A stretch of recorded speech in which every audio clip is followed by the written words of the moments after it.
तो आज बात करते हैं पैसों के मनोविज्ञान की। हमारे पास मॉर्गन हाउसल की एक किताब है, द साइकोलॉजी ऑफ मनी। उसके कुछ बहुत दिलचस्प हिस्से हैं। मकसद ये है कि इन आइडियाज से हम समझें कि दौलत, लालच, खुशी, इनसे हमारा बर्ताव कैसे जुड़ा है।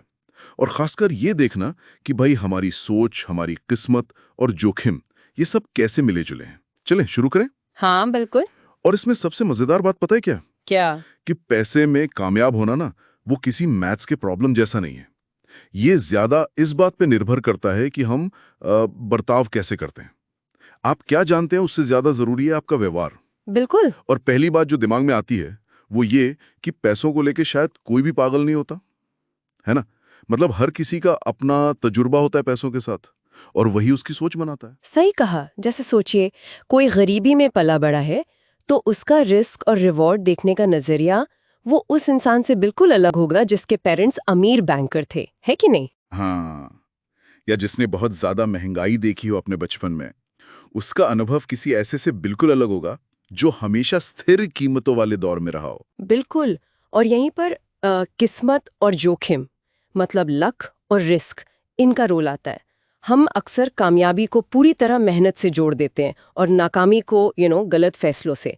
पर सच तो यह है कि इसमें लक और रिस्क का बहुत बड़ा हाथ होता है, कई बार तो बहुत ही बड़ा। अच्छा, जैसे? जैसे बिल गेट्स का उदाहरण है।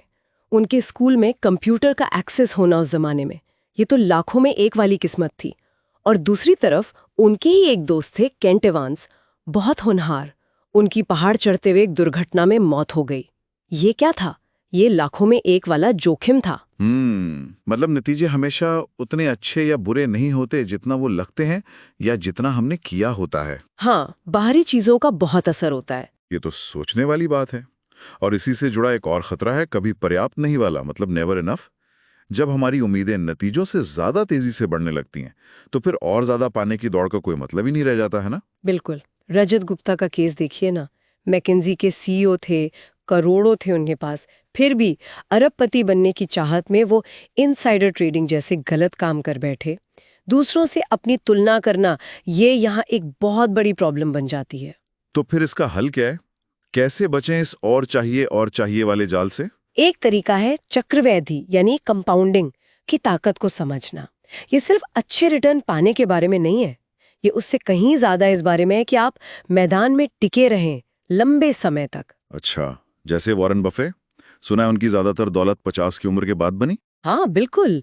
उनका हुनर तो निवेश करना है, पर उनका असली राज है समय, जी। टिके रहना। हम्म। छोटी शुरुआत भी अगर लगातार चलती रहे तो वो असाधारण नतीजे दे सकती है।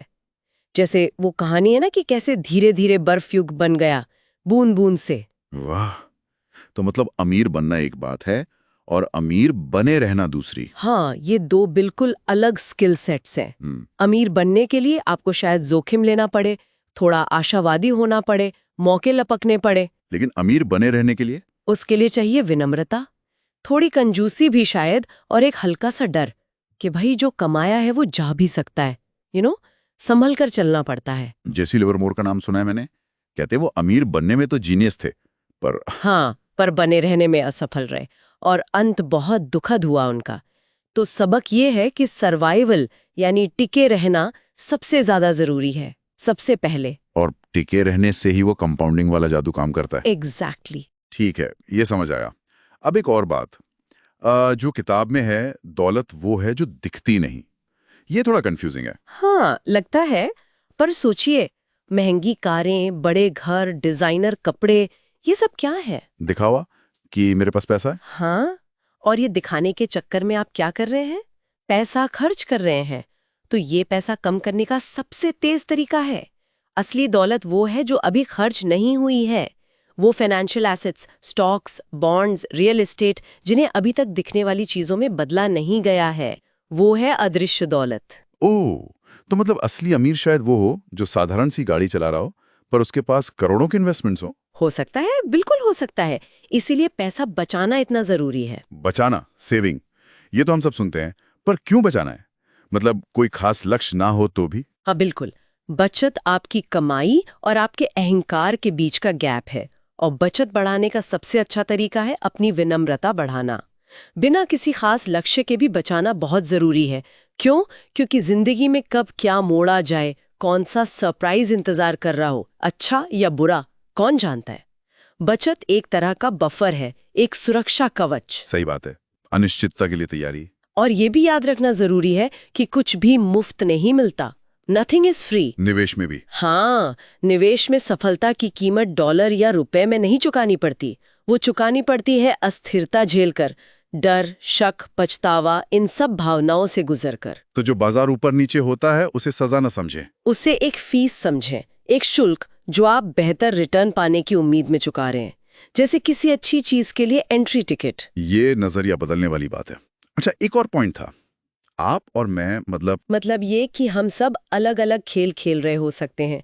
अपने वित्तीय फैसले उन लोगों को देखकर ना लें जिनके लक्ष्य और टाइम होराइजन आपसे बिल्कुल अलग हैं। जैसे कोई डे ट्रेडर है जो मिनटों में खरीद बेच कर रहा है, उसके लिए किसी स्टॉक का सही दाम कुछ और होगा, और कोई है जो 20 साल के लिए रिटायरमेंट के लिए निवेश कर रहा है, उसके लिए उसी स्टॉक का मतलब बिल्कुल अलग होगा। तो दूसरों की देखा देखी ना करें। अपना गेम प्लान समझें। अच्छा, एक और चीज है, निराशावाद का आकर्षण। ऐसा क्यों है कि बुरी खबरें ज्यादा ध्यान खींचती हैं? क्योंकि निराशावाद ज्यादा इंटेलिजेंट लगता है ना? ऐसा लगता है मानो कोई आपकी मदद करने की कोशिश कर रहा है, आपको खतरों से आगाह कर रहा है, जबकि आशावाद अक्सर एक सेल्स पिच जैसा लगता है। और सच भी है, तरक्की धीमी होती है, दिखती नहीं, जबकि तबाही वो तेज होती है, अचानक आती है। लेकिन अगर लंबा इतिहास देखें तो तरक्की अभूतपूर्व रही है, इसमें कोई शक नहीं, पर हमारा ध्यान अक्सर नेगेटिव चीजों पर जाता है। और आखिर में कहानियां, हम सब कहानियों पर विश्वास करना चाहते हैं। हाँ, दुनिया इतनी कॉम्प्लेक्स है कि उसे समझने के लिए हम खुद को कहानियां सुनाते हैं, छोटे छोटे नैरेटिव बनाते हैं, भले वो पूरी तरह सच न हो। जैसे 2008 का आर्थिक संकट, सब कुछ वही था, फैक्ट्री, स्किल्स, नॉलेज, पर कहानी बदल गई, लोगों का भरोसा बदल गया और अर्थव्यवस्था ठप हो गई। तो मतलब हमें अपनी मान्यताओं पर भी थोड़ी विनम्रता रखनी चाहिए कि शायद हम गलत हों। बिल्कुल, कि दुनिया वैसी नहीं है जैसा हम सोचते हैं या जैसा हमें लगता है कि होनी चाहिए। तो अगर हम इन सब बातों को समेटें तो पैसों के मनोविज्ञान से हमने क्या सीखा? पहली बात, विनम्र रहो, अहंकार कम करो। दूसरी, किस्मत और जोखिम की भूमिका को समझो। तीसरी, बिना किसी खास लक्ष्य के भी बचत करो। हाँ, और ये समझो कि दौलत का असली मतलब आजादी है, अपने समय पर नियंत्रण पाना। और कंपाउंडिंग के लिए लंबे समय तक टिके रहना जरूरी है। गलतियों की गुंजाइश रखो। सफलता की कीमत पहचानो और चुकाने को तैयार रहो। अपनी तुलना दूसरों से सोच समझकर करो, और ये जानो कि आप वक्त के साथ बदलोगे तो आपकी रणनीति भी बदल सकती है। बिल्कुल। और सबसे जरूरी बात, याद रखिए, पर्सनल फाइनेंस वाकई में पर्सनल होता है। कोई एक सही जवाब नहीं है जो सबके लिए काम करे। आपको वो तरीका ढूंढना होगा जो आपके लिए, आपके सिचुएशन, आपके गोल्स के लिए सही हो। जैसे लेखक ने कहा ना कि उन्हें बिना मॉर्गेज का घर मानसिक शांति देता है, भले ही फाइनेंशियली शायद वो बेस्ट मूव न हो। हाँ, जरूरी यह है कि आपकी रणनीति आपको रात को चैन की नींद दे। सही कहा। आज की इस पूरी चर्चा से मेरे मन में एक सवाल घूम रहा है। अच्छा, क्या? तो कोई इंसान सिर्फ इन आम सिद्धांतों से आगे कैसे बढ़े? मतलब वो अपनी सोच की उन खास आदतों, उन झुकावों, बिहेवियरल बायसेस को कैसे पहचाने जो शायद उसे गलत फैसले लेने में मजबूर कर रही हूं, और फिर पहचान कर अपनी फाइनेंशियल स्ट्रैटेजी को उसके हिसाब से ढाले कैसे? ये बहुत गहरा सवाल है, सोचने वाली बात है कि खुद के पैटर्न को कैसे समझें और फिर उसे बदलें कैसे। इस पे सोचिएगा जरूर।